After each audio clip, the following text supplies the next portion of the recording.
En el principio, cuando el silencio era un océano que lo cubría todo, una voz como trueno sereno cruzó la nada y dijo: «Hágase la luz». Y la luz, obediente, brotó como una aurora primera, desplegando colores que ningún ojo había conocido. No era solo luz, era la chispa que dio forma al tiempo, marcando un antes y un después en el gran reloj del cosmos. La luz se separó de la sombra y el universo comenzó a respirar. Las aguas profundas parecieron retroceder con un susurro.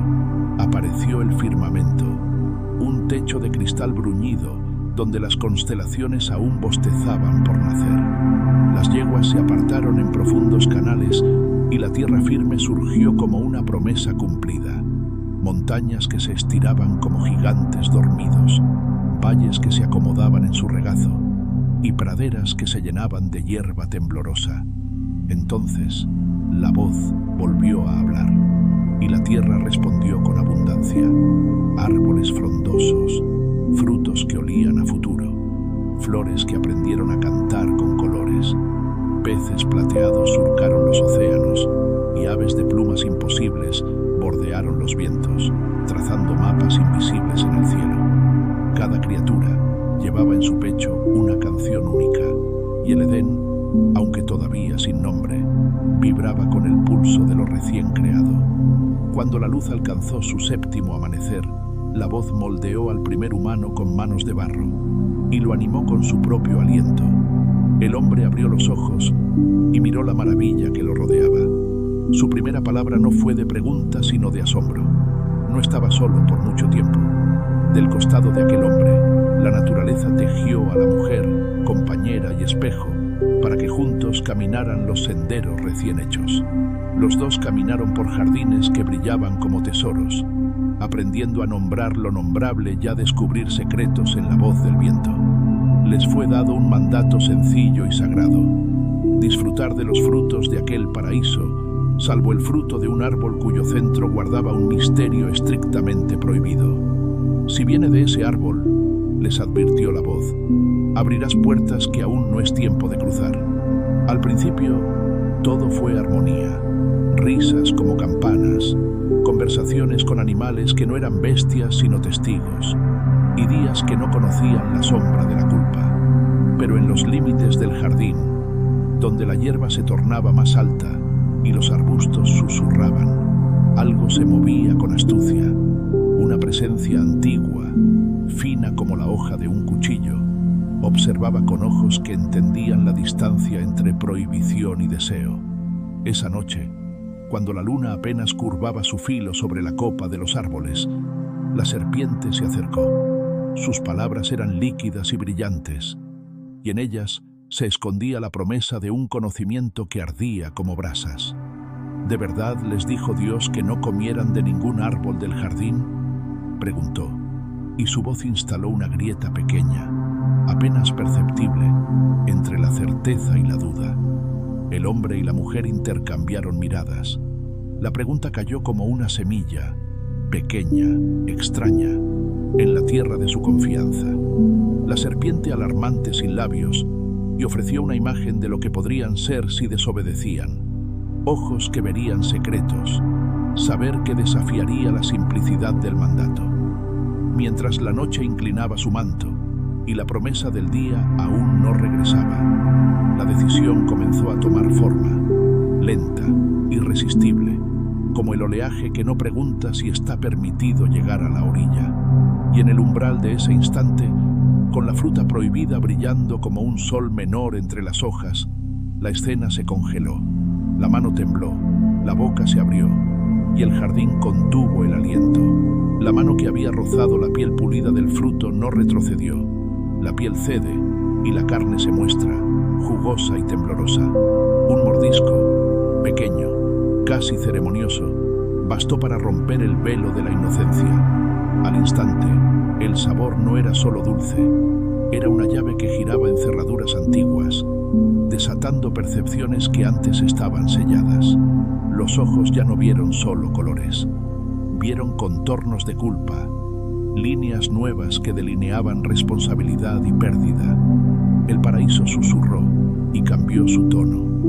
brisa que antes acariciaba, ahora acariciaba con memoria.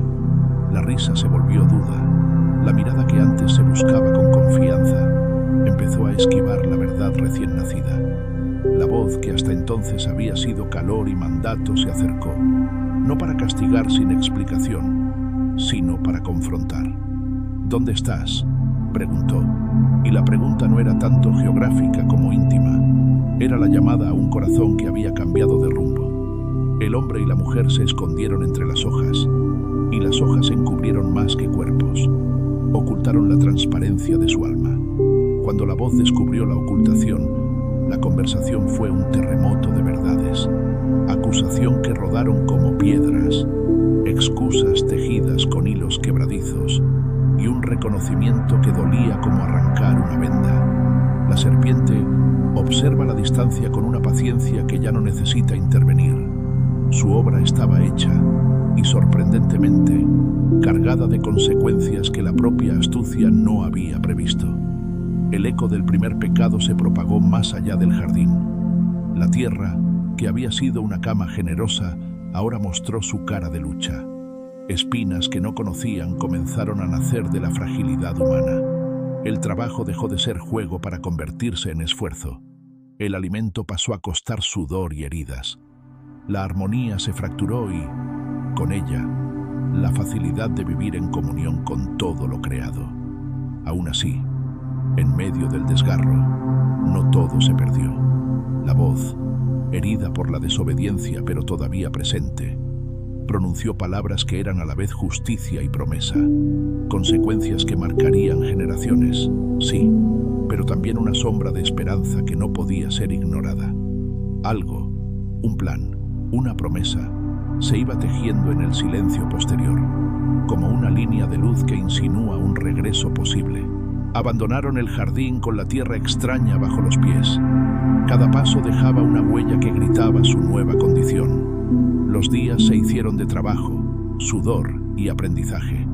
Aprendí un cultivar, a protegerse del frío y de la lluvia, a nombrar no solo lo bello, sino lo duro.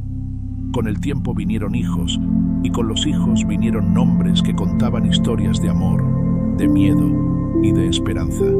El primero que nació fue Caín, de manos fuertes y mirada obstinada. Luego vino Abel, de naturaleza llanamente tierna y con sensibilidad para los pastos y los rebaños. Entre los hermanos crecieron rivalidades tácitas.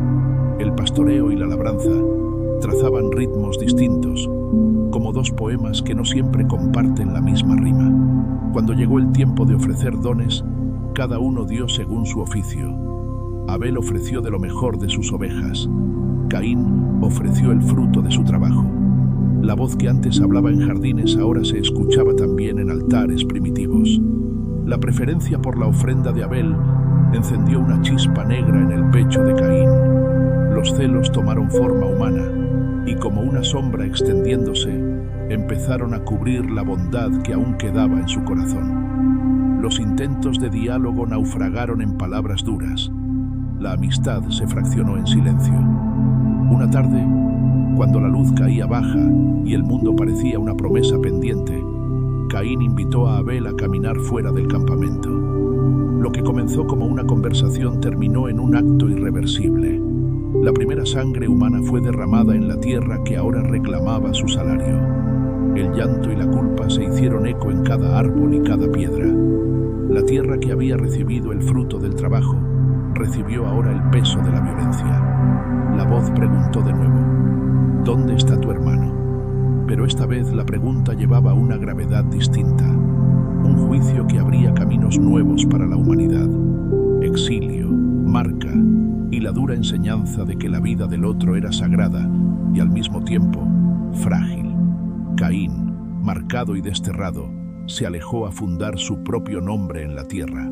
Una ciudad, no un jardín, surgió con muros de tierra y memoria. Así, la semilla del conflicto germinó en generaciones, linajes que cantaban y que peleaban, inventos y violencia, alianzas y traiciones.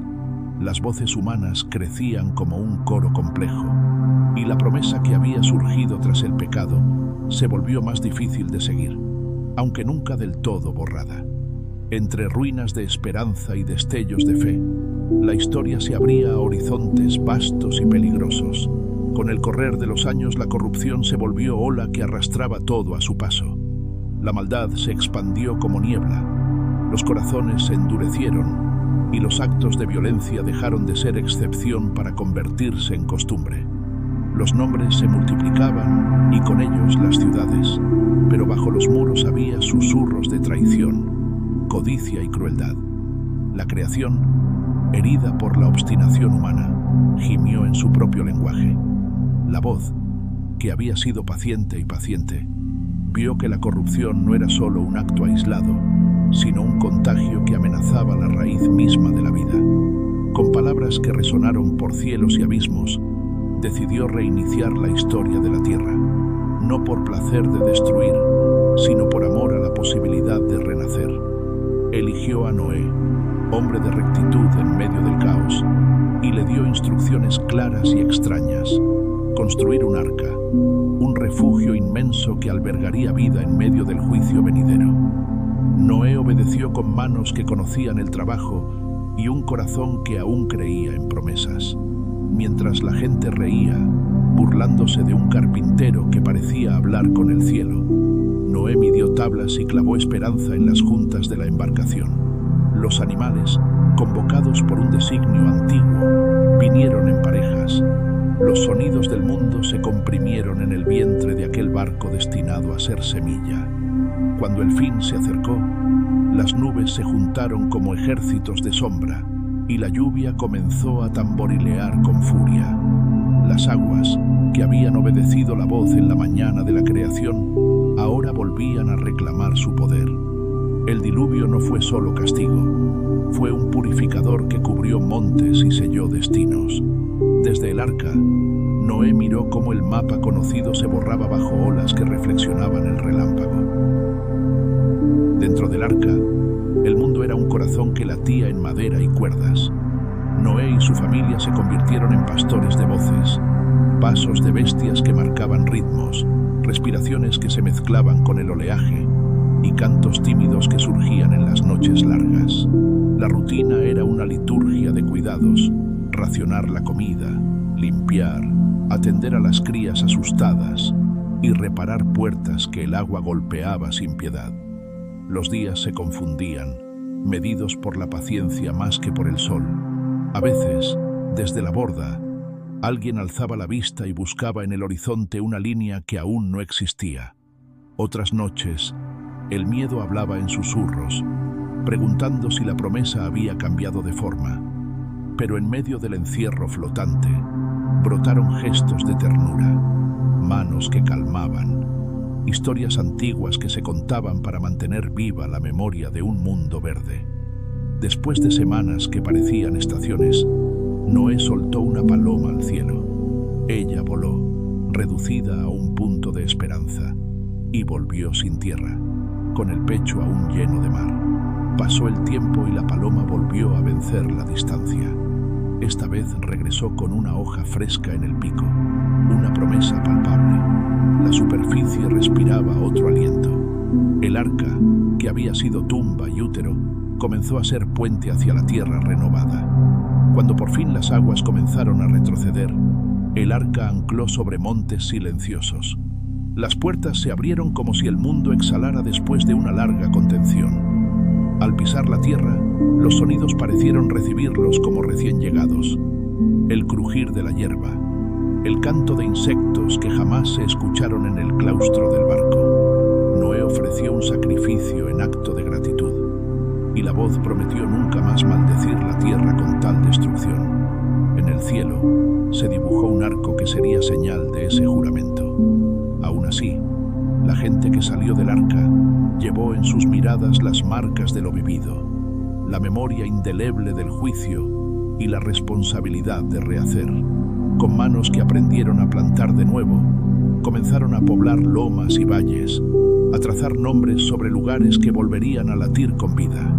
Y mientras reconstruían, se susurraba la necesidad de sellar un pacto, de recordar que la violencia de antaño no debía repetirse. Los hijos de Noé multiplicaron su linaje como ríos que buscan nuevos cauces. Sem, Cam y Jafet repartieron nombres y destinos sobre la faz renovada. Pueblos se formaron, lenguas comenzaron a curvarse en sonidos propios, y la tierra, que había conocido la furia, ahora conocía el rumor de ciudades emergentes.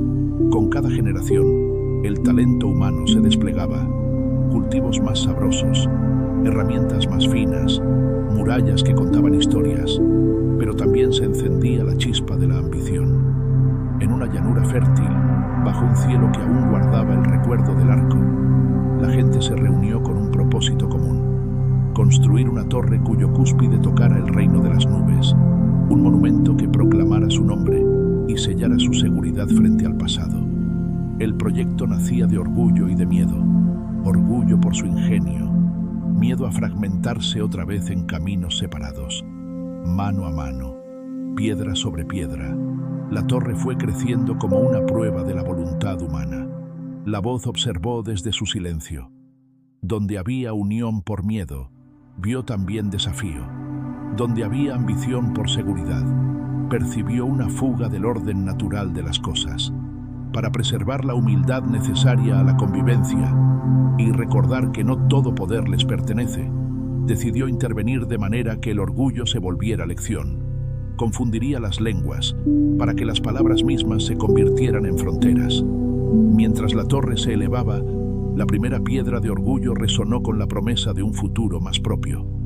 Pero justo cuando la cúspide parecía acariciar las nubes, un viento de confusión comenzó a arremolinarse entre las voces.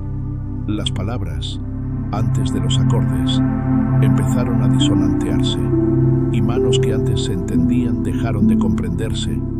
El murmullo del trabajo cambió en un clamor de incomprensión. Frases que antes eran puentes se convirtieron en abismos. Órdenes se volvieron acertijos, chistes en ofensas, planos en sombras. Obreros que habían cantado juntos ahora se miraban con sospecha. La unidad que sustentaba la construcción se desmoronó como arena entre los dedos. La torre quedó a medias, un esqueleto de ambición que apuntaba al cielo sin coronación.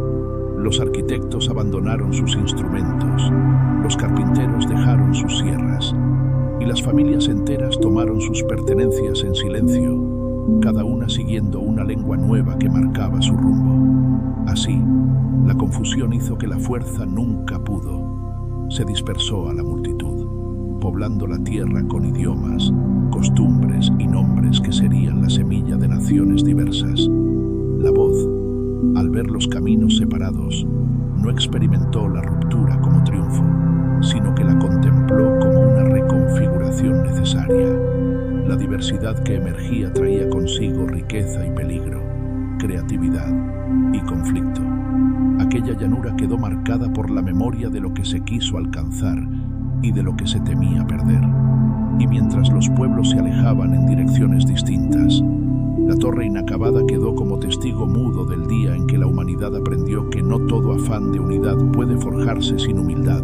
Con la dispersión de las naciones, la historia necesitaba un hilo que la sostuviera. Emergieron figuras cuya vida volvería a centrar la relación en promesas personales y encuentros decisivos. De entre tantos nombres, uno resonó con fuerza: Abraham, un hombre que escuchó una voz que le pidió dejarlo seguro para caminar hacia una tierra prometida. La llamada no fue grandilocuente. Llegó como convicción que araña el alma, pero llevaba la carga de un destino: dejar su clan, su hogar y las certezas heredadas para seguir una ruta incierta guiada por una promesa. Acompañado de su esposa Sarai y de su sobrino, Abraham emprendió el camino con maletas de fe y preguntas a medio formular. Atravesaron llanuras y ciudades, sueños y peligros, y en cada campamento la promesa se renovaba: ser padre de una gran nación, ser bendición para muchos, recibir una tierra como herencia. En noches de tienda, Abraham elevaba su mirada hacia las estrellas, y la promesa parecía responder con un manto de infinitas luces. La voz le aseguró que su descendencia sería tan numerosa como esos puntos titilantes, una imagen que al mismo tiempo consolaba y desbordaba la lógica humana. Aún así, las pruebas llegaron. Hambrunas, conflictos con vecinos y la última sombra del sacrificio de lo amado, todo dispuesto para templar una fe que debía volverse historia. La promesa comenzó a transformar la vida de Abraham de maneras sutiles y profundas. En un gesto que simbolizaba el pacto en ciernes, la voz cambió su nombre a Abraham, padre de multitudes. Ya Sarai le dio el nuevo nombre Sara, sellando una identidad destinada a cumplir la promesa. El cambio de nombre fue como encender un faro, redefinió su destino y dejó claro que ya no caminaban solo por sí mismos. Las alianzas y las pruebas continuaron su curso. Abraham forjó pactos con reyes y protegió a su familia con astucia cuando fue necesario. Su fe, sin embargo, se enfrentó a la prueba más dura, la espera de un hijo en edad avanzada. La risa, primero incrédula y después de asombro, rodeó la noticia cuando Sara concibió a Isaac, el hijo de la promesa, cuya llegada confirmó que la voz cumplió lo que había anunciado. Pero la tranquilidad era frágil. En un episodio que sellaría la fe de Abraham en formas que desafiaban la comprensión humana, la voz puso a prueba su lealtad de manera suprema. Le pidió sacrificar aquello más querido. Abraham, cuyo nombre ahora significaba esperanza futura, respondió con obediencia que atravesaba la razón. Caminó, con pasos de templo, hacia un altar improvisado, llevando en su brazo el destino que tantas estrellas habían prometido. En el momento en que la hoja del sacrificio parecía caer, la voz detuvo la mano y proveyó una alternativa. La fe había sido demostrada, el compromiso mostrado. Abraham aprendió que la relación con la promesa no era una garantía simple, sino un tejido de pruebas y revelaciones que forjaban carácter y transmisión. Los años fueron multiplicando nombres y tensiones. Isaac creció, se casó con Rebeca, y de su vientre nació 2 hijos, Esaú, de manos rudas y gusto por la caza, y Jacob, astuto como tejedor de destinos, que prefería las tiendas y las estrategias. La rivalidad entre hermanos comenzó desde el aliento de la madre. Una renovada promesa de exigía continuidad, y los caminos del linaje se tensaron en celos y búsqueda de favor. Jacob, con la mirada siempre puesta en la herencia de la promesa, urdió planos que cambiaron el curso de su familia. Consiguió la primogenitura mediante un plato de lentejas, y más tarde, con la complicidad de Rebeca, obtuvo la bendición paternal que parecía destinada a Esaú. La traición dejó cicatrices profundas. La ira del primogénito forzó a Jacob a huir hacia tierras lejanas, donde el aprendizaje sería duro y la transformación inevitable. En su exilio, Jacob vivió trabajos, amores y engaños que lo moldearon. Se enamoró de Raquel, sirvió años por ella, fue engañado y tuvo que forjar su propio destino con esfuerzo. En noches de soledad, junto a sueños que hablaban en símbolos, Jacob vio escaleras que unían cielo y tierra y recibió promesas que lo anclaron de nuevo a la herencia de su padre. Sus experiencias lo volvieron más complejas, ambición mezclada con anhelo de reconciliación. Con el tiempo, Jacob regresó transformado, no solo en nombre, que más tarde sería cambiado a Israel, sino en corazón. Se preparó para el encuentro con Esaú, temiendo venganza y buscando paz. La reunión, cargada de tensión y recuerdos, mostró que las promesas podían reparar hilos rotos cuando la humildad y el perdón tomaban la palabra. Israel, antes Jacob, vio multiplicarse su clan en una fronda de hijos, cada uno portador de historias y destinos que dibujarían mapas. José, entre todos, brilló con una luz compleja, soñador de visiones que molestaban el orgullo fraterno, favorito por el padre y señalado por túnicas de colores que hablaban más que palabras. Sus sueños de atalaya y rebaños inclinándose ante él encendieron envidias antiguas. Los hermanos, doloridos por la preferencia, tramaron una solución cruel. Vendieron a José como esclavo y tejieron una mentira que lo dejó como desaparecido ante el padre. Así comenzó el descenso de José a tierras extrañas, donde la injusticia parecía sellar su destino. Pero la vida no era una línea recta. En Egipto, José pasó de siervo acusado a administrador de palacio, sorteando tentaciones, interpretando sueños y mostrando una sabiduría que el tiempo puliría en gloria. Cuando la hambruna que había azotado la región llegó también a la casa de su padre, los caminos de la desventura y la providencia se entrelazaron. Los hermanos, sin reconocer al ahora poderoso funcionario, vinieron a implorar grano y encontraron en José al instrumento de su juicio y de su restauración. Él, lejos de la venganza, urdió una prueba de conciencia y terminó revelando su identidad con lágrimas y perdón. El reencuentro restañó heridas. La familia que creyó muerta se reconstruyó bajo la hospitalidad de un hombre que había aprendido a leer la mano del destino. José invitó a su padre y a toda su casa a establecerse en Egipto, y así la promesa de Abraham encontró un refugio inesperado en suelo extranjero. Los descendientes de Jacob crecieron y se multiplicaron hasta formar una multitud que llenó las riberas del Nilo. Al principio fueron bien recibidos, manos que trabajaban, oficios que aportaban, pero con el tiempo cambió el timón del poder. Surgió un faraón que no conocía a José ni recordaba sus favores, y vio en la abundancia de aquel pueblo una amenaza a su trono. La política se tornó dura. Impuestos, trabajos forzados y proyectos faraónicos que exprimieron cuerpos y esperanzas. Los campos se llenaron de voces cansadas. Las ciudades se levantaron sobre espaldas que apenas podían sostenerlas. El rey, temiendo que la creciente nación se volviera contra él o se aliara con enemigos, decidió contenerla con mano férrea. Las leyes se hicieron más crueles, mandatos para ahogar la vida nueva, exigencias que buscaron borrar el futuro. Incluso cuando las parteras hebreas se negaron a obedecer la orden de matar a los recién nacidos varones, el corazón del poder se aguantó hasta decretar que todo niño hebreo varón debía ser arrojado al río. En ese clima de terror, cada nacimiento era un milagro encendido por la sombra del peligro. Fue en aquellos días que nació un niño cuyo llanto desafió el edicto. Su madre lo ocultó entre sombras, y cuando el riesgo era demasiado alto, tejió una cesta y la dejó deslizarse entre los juncos, confiando su vida al cauce que había alimentado generaciones. La corriente recibió la esperanza envuelta en cañas. Una madre entregaba a su hijo al destino con una fe que no quería ni podía desaparecer. La cesta navegó entre juncos como si el río mismo entendiera su secreto. Cerca de la orilla, la hija del faraón bajaba a bañarse y halló aquel bulto flotante. Al abrirlo, la imagen del niño encogido entre pañales despertó algo que no era solo compasión. Fue un instante en que la política se encontró con la misericordia.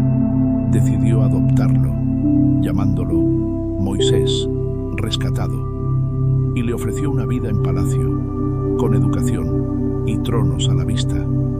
Creció entre dos mundos.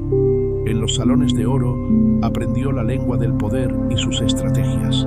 En la memoria familiar, sus raíces hebreas latían como un tambor lejos del palacio. Esa doble pertenencia lo formó en contradicción. Era príncipe por cuna y forastero por sangre. Al ver la opresión de su pueblo, la historia lo empujó hasta límites que la corte nunca previó. Un día, la furia y la justicia se entrelazaron en sus manos. Defendiéndose de una injusticia hacia un hebreo, Moisés mató, y su acto quedó oculto tras las sombras. Cuando el acto se conoció, tuvo que huir al desierto, donde la soledad lo templó y las preguntas volvieron a ser su compañía.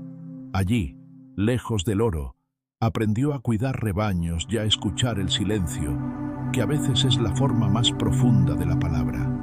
Mientras tanto, el clamor de su pueblo subía como una ola que encontraba piedras, gemidos por la dureza del yugo y plegarias que pedían intervención. En el desierto, junto a una zarza que ardía sin consumirse, la voz rompió la quietud de Moisés y lo llamó por su nombre. El encuentro fue más que revelación. Fue una comisión que uniría la vida privada del hombre con el destino de una nación. «Ve», dijo la voz, «y libera a mi pueblo». Moisés, con el corazón aún humeante de la visión, dudó y habló con argumentos humanos. ¿Quién soy yo para ir? Preguntas que buscaban excusas surgieron como piedras en el camino. La voz, paciente pero firme, ofreció señales. El bastón que se volvió una serpiente, la mano que se cubría de lepra y sanaba, promesas de acompañamiento y la garantía de una palabra más alta que la de los reyes. Armado con esa autoridad, Moisés regresó al valle donde su pueblo suspiraba bajo el látigo. Las palabras del príncipe desterrado, ahora mensajero de la voz, sacudieron campamentos y palacios. Al presentarse ante el faraón, pidió la libertad del pueblo. El rey, ofendido en su orgullo y en su sentido de dominio, respondió con desprecio y endurecimiento. Cada petición se encontró con una negativa que temblaba como una puerta cerrada. Entonces la voz comenzó a jugar contra los designios del poder, con signos que rompían la serenidad del país. Agua que se tornaba sangre, ranas que inundaban casas, mosquitos, pestes sobre el ganado y sombras de oscuridad que se pegaban a las murallas. Cada plaga fue un mensaje envuelto en hecatombe, una negociación violenta entre soberanía humana y mandato divino. Aún así, el faraón, tozudo en su trono, se negaba a ceder. Su corazón, como roca pulida, resistía el argumento de la compasión. Con cada golpe la tensión subía, la nación temblaba y la fe de los oprimidos crecía en esperanza mientras el orgullo del palacio se erosionaba. La última plaga, anunciada con voz que no toleraría más dilataciones, prometía abrir puertas que ninguna otra había logrado. El destino de los libres y de los esclavos pendía de un acto que atravesaría casas y marcaría generaciones. La noche llegó con un silencio cortante. La última señal fue anunciada como sello de juicio y liberación. La voz dio instrucciones precisas: marcar los dinteles con sangre, preparar panes sin levadura, vestir para la marcha, y el pueblo obedeció con manos temblorosas pero resueltas. Cuando la oscuridad pasó y el llanto de los primogénitos resonó en cada casa del imperio, el clamor del faraón se volvió grito de dolor. Esa madrugada, el poder que no cedía por orgullo se quebró por pérdida. Sin tiempo para lutos ni ritos largos, las puertas se abrieron. Generaciones cargaron su historia en hombros, tomaron lo que pudieron y salieron con vida como única prenda segura. Marcharon con prisas y esperanza, con cantos que mezclaban duelo y júbilo. Detrás quedó un reino que balbuceaba su derrota. Delante, un desierto que no prometía camino fácil, pero sí aire nuevo. El faraón, herido en su orgullo, no permitió que se fuera sin venganza. Armó carros y corceles y persiguió hasta que la nube que había guiado a los suyos se tensó en señal de protección. Al llegar al estrecho paso junto al mar, los fugitivos se frenaron. A un lado, la honda pared de agua, al otro el ejército que avanzaba con ira. La noche pesó sobre todos como una pregunta sin respuesta. Moisés, con la voz que tantas veces había contestado a lo imposible, alzó el brazo sobre las aguas. El mar respondió como si recordara su primer mandato. Se abrió en murallas de cristal, dejando un camino seco en medio del abismo. El pueblo cruzó con el corazón en la garganta y la certeza de estar siendo tallado por la historia. Cuando el último paso resonó en la orilla contraria, las ruedas y los cascos del perseguidor intentaron seguir, pero la voz, sellando la liberación, devolvió las aguas sobre los que venían en furia.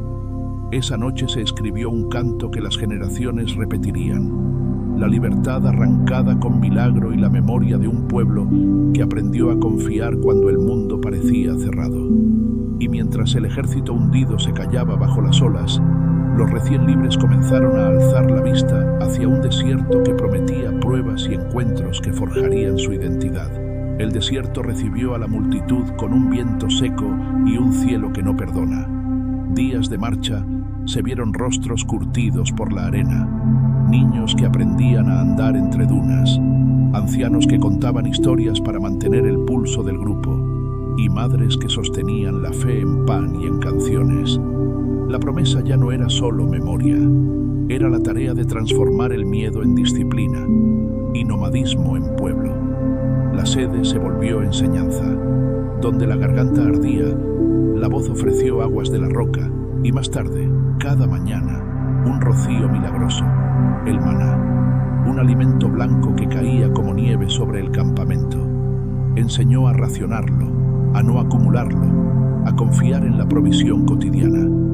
La comunidad aprendió leyes de supervivencia que al mismo tiempo forjaban identidad.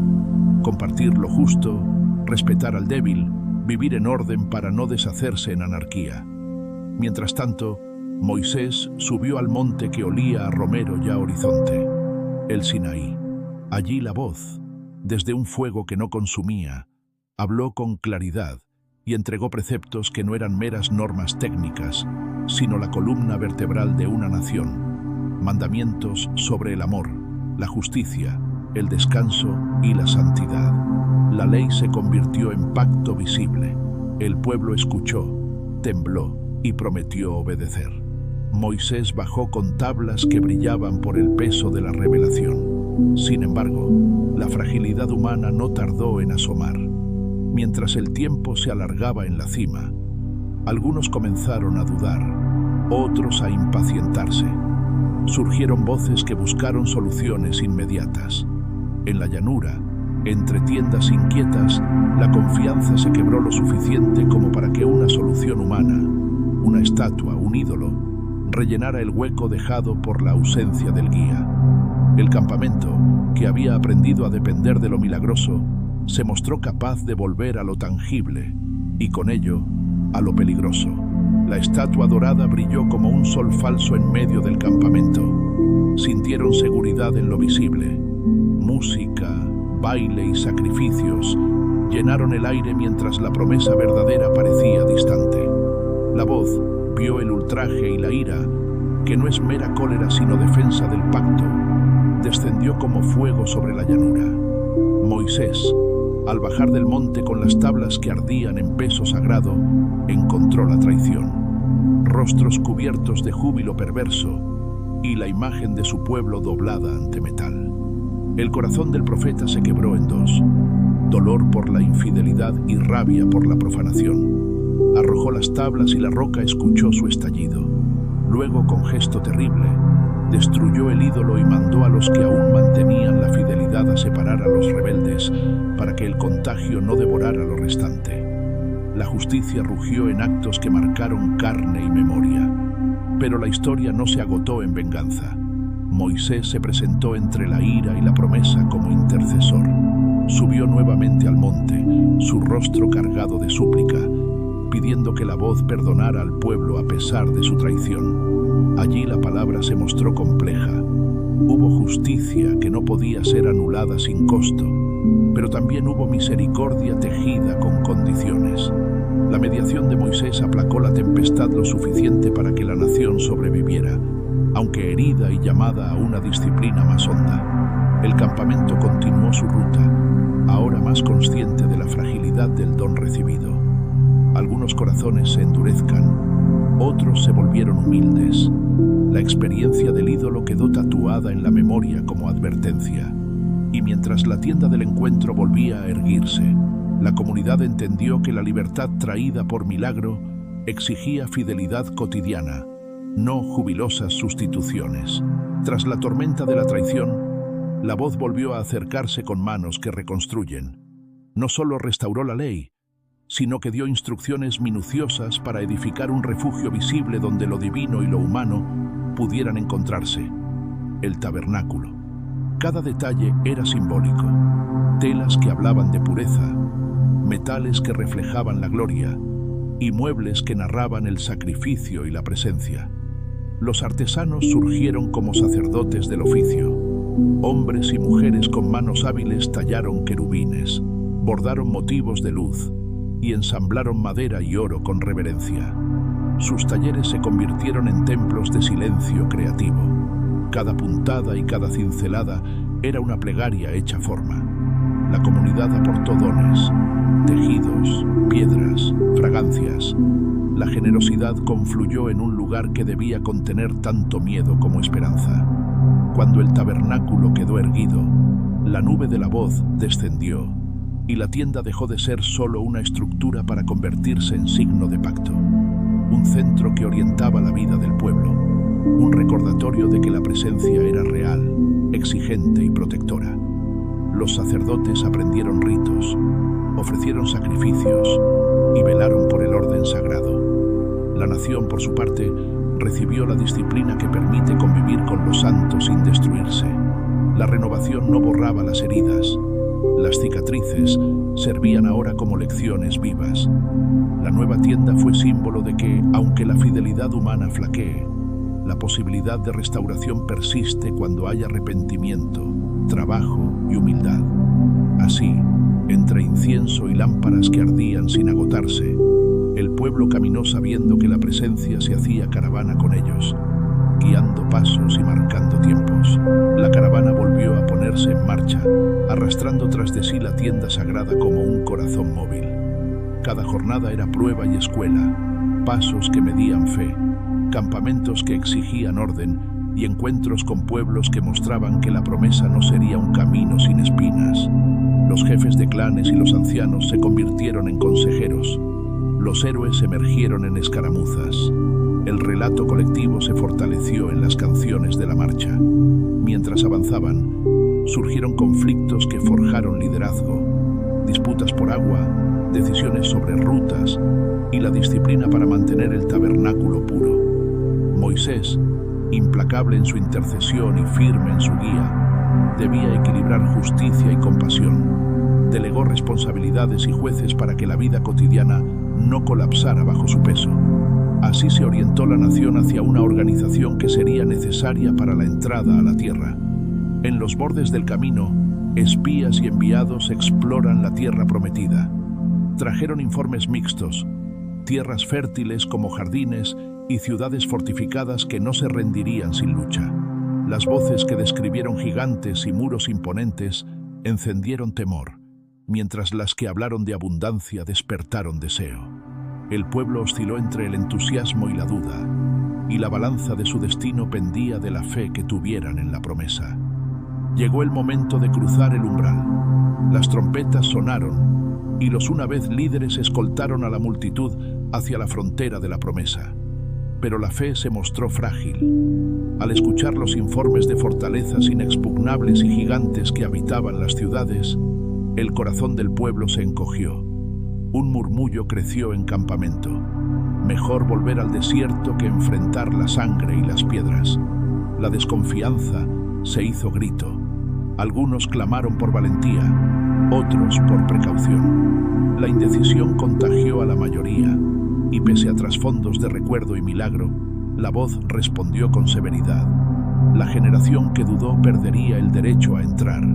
La promesa se aplazaría hasta que la incredulidad se agotase en el desierto. Así comenzó una peregrinación prolongada, cegada por pérdidas y lecciones duras.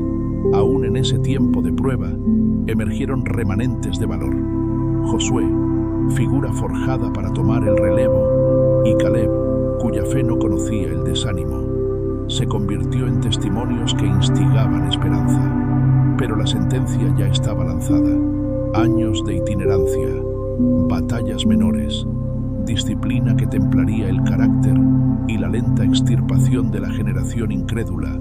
Los años siguieron su curso, y la generación que había conocido los prodigios fue menguando como hojas al viento. Funerales hicieron fila, y los rostros que recordaban la salida de Egipto se fueron apagando. Moisés, que había cargado el peso de la ley y la mediación, llegó al borde de su propio final. La voz le permitió ver la tierra prometida desde una cumbre, pero no entrar. Su figura, serena y exhausta, entregó la batuta a quien ya se perfilaba como su heredero. Josué, hombre de carácter templado por la marcha y la guerra, recibió instrucciones y ánimo para guiar al pueblo en la tarea que vendría. Se organizaron campamentos, se repasaron estrategias y se afinaron alianzas internas. La instrucción fue clara. Confía en la promesa no solo con palabras, sino con orden y valentía. Los enseñar ancianos son a los jóvenes las historias que eran mapa y advertencia. Cuando la generación nueva tomó las lanzas y levantó estandartes, el campamento vibró con expectativa contenida. Había duelo por lo que se perdía y determinación ante lo que se ganaría. La nación, ya purgada en parte por la marcha, se dispuso a cruzar el Jordán y a enfrentar ciudades que no cederían sin conflicto. Pero ahora, la promesa tenía comandantes que entendían el costo y la gloria que la acompañaba. El cruce del Jordán fue ceremonia y prodigio. Cuando las puntas de las sandalias rozaron la corriente, las aguas se abrieron como un telón antiguo, dejando a la nación pasar sobre suelo húmedo y expectante. Las tribus avanzaron ordenadas, sacerdotes con el arca al frente, guerreros en vanguardia, familias que llevaban en su paso la memoria de generaciones. Cada paso sobre la orilla prometida era un acto de herencia cumplido. Las primeras ciudades cayeron no solo por fuerza, sino por estrategias que mezclaban fe y cálculo. Jericó se presentó como un desafío singular. Muros altos, fortaleza de miedo. Josué obedeció la instrucción de la voz de un modo que confundió a observadores y enemigos. Marchas silenciosas, trompetas que rompieron el silencio, gritos coordinados y el derrumbe inmediato de murallas que tenían parecido invencibles. El asombro se convirtió en la destrucción en lección. La victoria a menudo es obra conjunta de obediencia y tiempo. Aún así, la conquista no fue una sucesión uniforme de victorias. En otros lugares la lucha fue lenta, negociada o incompleta. Alianzas engañosas y tribus resistentes obligaron a campañas largas. La tierra ofrecía frutos y también espinas. Asentarse exigía más que victoria en batalla. Exigía justicia al repartir las herencias, cuidado con los vencidos y convicciones para no repetir los errores antiguos. Con las ciudades tomadas, llegó la hora de repartir el sueño en parcelas de tierra. Familias reclamaron herencias, tribus trazaron fronteras y casas levantaron mojones que promesa eran encarnadas. La distribución fue acto sagrado y político a la vez. Cada kilómetro asignado guardaba historia y futuro, pero también la semilla de celos y disputas si la justicia flaqueaba. Los levitas y ancianos actuaron como árbitros. Sin embargo, las tensiones no tardaron. Reclamos imprecisos, fronteras que cambiaban con la estación y líderes que defendían intereses propios tensaron la convivencia. En algunos lugares, la fuerza resolvió lo que la ley no pudo, y en otros, la diplomacia logró acuerdos frágiles. La unidad de la nación se mostraba delicada. La herencia unía y separaba como dos caras de una misma moneda. Además, surgirían desafíos distintos. Pueblos que quedaban no completamente sometidos, prácticas ajenas que tentaban la fidelidad del pueblo y la necesidad de instaurar líderes locales capaces de mantener el pacto vivido en campaña. La vida cotidiana exigía ahora instituciones y sabiduría para que la libertad no degenerara en anarquía ni en abuso. Cuando la paz militar dejó paso a la vida cotidiana, el pueblo descubrió que la victoria en el campo no bastaba para sostener una nación. Surgieron líderes temporales, jueces, figuras forjadas por necesidad que aparecían en el clamor y desaparecían cuando la calma regresaba. Eran hombres y mujeres singulares, algunos profetas en armas, otros sabios que resolvían disputas, todos llamados a restituir el orden cuando la asimilación de costumbres extranjeras y la infidelidad amenazaban la identidad colectiva. El ciclo se repitió como pulso: libertad, decadencia, llanto y liberación. Vino la resolución de Débora, que convocó a guerreros y cantó victoria. Gideón, elegido en lo pequeño, venció con número reducido pero fe concentrada. Sansón, fuerza desmedida y caída trágica, mostró que el poder sin disciplina se vuelve ruina. Cada episodio enseñó que la cohesión exigía más que héroes. Requería leyes vivas, liderazgo permanente y un centro que sostuviera la fe pública. La fragilidad política y espiritual comenzó a hacerse evidente a todos. La gente pedía orden que no dependiera de ciclos impredecibles. Crecía la tentación de sustituir la autoridad carismática por una monarquía estable que diera continuidad, justicia y prestigio frente a las naciones vecinas. La idea de un rey, entonces, ya no era solo deseo de seguridad, sino síntoma de una ansiedad profunda por permanecer como pueblo en un mundo de reinos consolidados. El clamor por un rey encontró oído humano en Samuel, el anciano juez que había guiado a la nación. Aunque con reticencia, la voz instruyó a Samuel a conceder al pueblo lo que pedían: una monarca que uniera y representara a Israel entre las naciones. Así fue elegido Saúl, un hombre de estatura imponente y presencia que inspiraba confianza. Ungido por la mano de Samuel, fue presentado como la respuesta a la ansiedad colectiva. Al principio, Saúl complació las esperanzas. Lideró campañas que defendieron fronteras, reuniones de tropas y supo mostrar autoridad en momentos críticos. Su victoria temprana trajo alivio y ovaciones. La corona parecía darle sentido al ideal de estabilidad que la gente ansiaba. No obstante, el liderazgo humano mostraba ya sus sombras. Decisiones tomadas por impulsos, sacrificios de obediencia y gestos que buscaban validar su fama más que la fidelidad al pacto. Cuando Saúl desoyó mandatos claros y prefirió sus propios juicios, la voz se retiró de su favor. Samuel, con dolor profético, anunció que la unción sería quitada y que otro surgiría según el corazón divino. La tensión se volvió cuchillo. Saúl, alertado por celos y temor, comenzó a perseguir a quien sería su relevo, viendo en la humildad y el carisma de David una amenaza. Así nacieron conflictos que no solo enfrentaron personas, sino modelos de autoridad. El poder del carisma real versus la obediencia que hace nación. David llegó como soplo de vida en medio de tensiones. Pastor que afinó el arpa y el valor. Sus canciones calmaban plazas y su destreza con la honda. Se convirtió en leyenda el episodio contra un gigante que había aterrorizado ejércitos. Al derrotar a Goliat, David no solo ganó fama, sino que ascendió esperanza en un pueblo sediento de liderazgo verdadero y temores en un rey que veía cómo su brillo opacaba el trono. Rápidamente, la reputación de David creció. Héroe en campo de batalla, estratega prudente y poeta que vertía en versos la experiencia de un corazón dividido entre la sencillez del valle y la complejidad del poder. Multitudes lo ovacionaban, tropas le seguían con devoción. Los ancianos reconocían en él un carácter capaz de unir. Pero donde hay luz, también hay sombra. Saúl, consumido por celos y presagios, empezó a ver conspiraciones en cada elogio a David. La persecución abrió una segunda vida para el ungido, de palacio a fugitivo. David aprendió el arte de la resistencia, reunió aliados entre los marginados, probó lealtades, mostró misericordia con manos que podrían haberlo traicionado y negó la venganza cuando la ocasión le dio ventaja. Esos años moldearon su templo y forjaron una lealtad que no dependía de coronas, sino de compromiso. Mientras tanto, la nación observaba con ansiedad y expectativa. El joven pastor crecía en prestigio y sabiduría, y la pregunta latente se volvía urgente.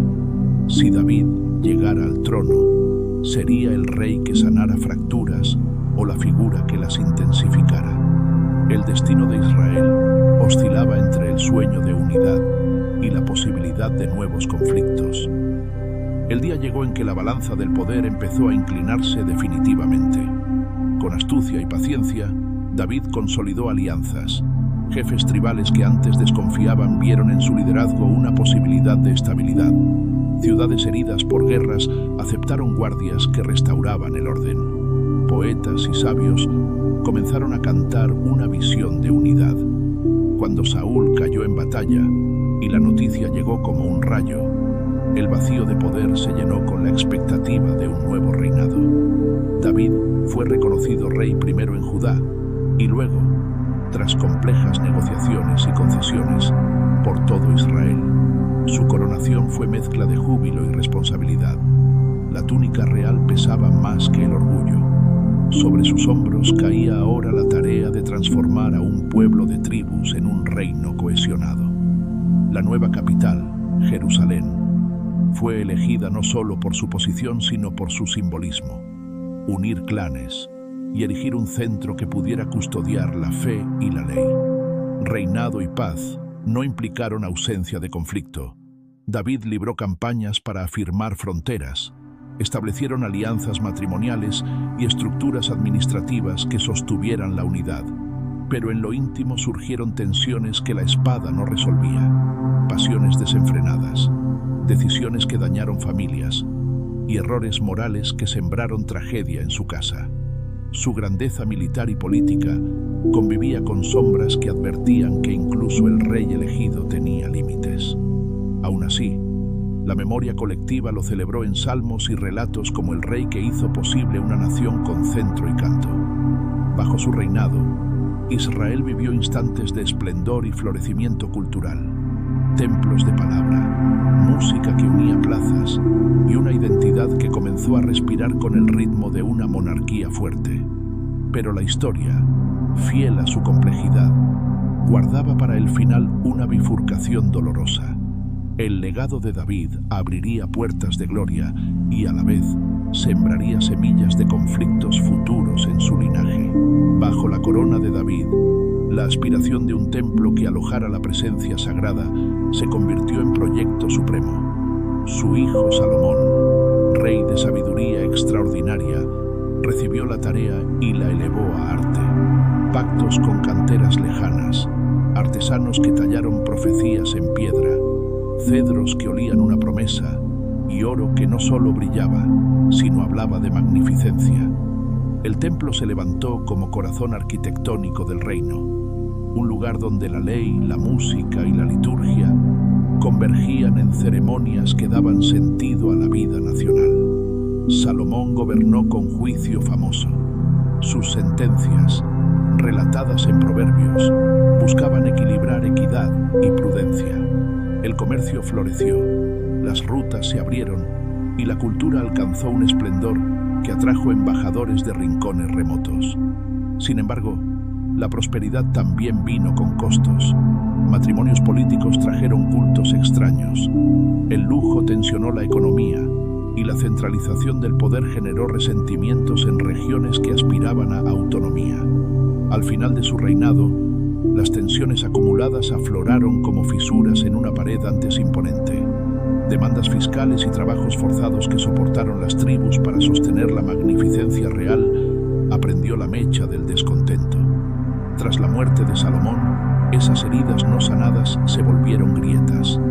El reino que había soñado con unidad se partió en dos, Israel al norte y Judá al sur, inaugurando una era de reyes variados, profetas que alzaron la voz y conflictos que marcaban la historia del pueblo. La división dejó a ambos reinos vulnerables. Israel al norte, numeroso y ambicioso. Judá al sur, más pequeño pero atado al templo, ya la memoria de David. Gobernaron reyes de toda laya, algunos justos, otros corruptos, y el pueblo osciló entre fidelidad y apostasía. Cada mala decisión encendía la advertencia de los profetas, voces inflamadas que, como trompetas, denunciaban la injusticia, la idolatría y la hipocresía.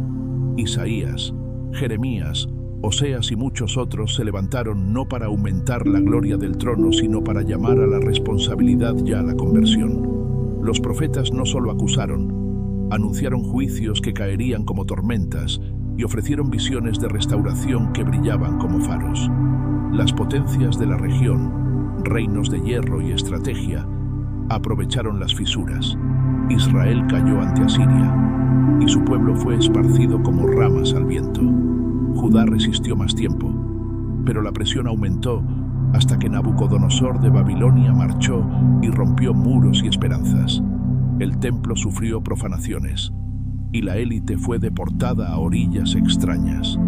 El exilio fue noche profunda. Cantos que antes celebraban triunfos se volvieron lamentos junto a ríos lejanos. Sin embargo, en esa oscuridad surgió una fe hecha no de triunfos visibles, sino de memoria íntima.